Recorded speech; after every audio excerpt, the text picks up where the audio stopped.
Now, with these metrics in mind, having a digital or a virtual board is going to be a ton easier. It's automatically tracking those dates and times, who moved it, and so your cycle and your lead times can be created pretty easily. You can create a report and pull it out. Or for most of the different online applications, you can just utilize their canned reports and pull the data out to get your lead time and your cycle time. So it's pretty quick and painless.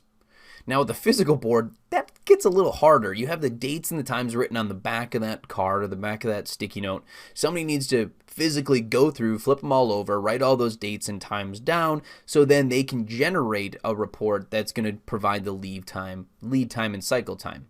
Since this is done normally on a weekly basis, that can be a lot of wasted time getting that set up. So most teams nowadays that I see that utilize Kanban are utilizing the digital or the virtual boards to give them that auditing.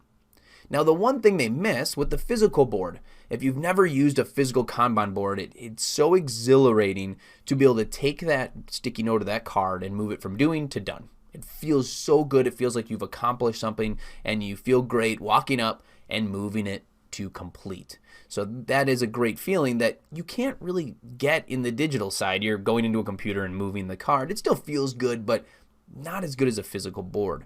So one adaptation I've seen a team do that was pretty ingenious actually is they used Trello, which is a digital Kanban board. I'm actually going to be showing a demo of it in the next lecture, but they used Trello. And so they have their digital board, but they had a smart board that was inside of their room. So they had Trello up on the smart board.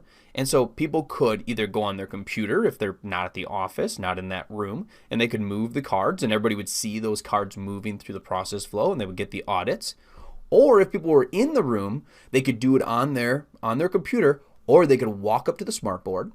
And the smart board, if you don't know, it's like a touch screen. So they can go up and they can physically move those cards with their finger to the next column. So that was a way, like a really cool adaptation to give the benefits of a digital board while also empowering those people that are on site with some type of physical board.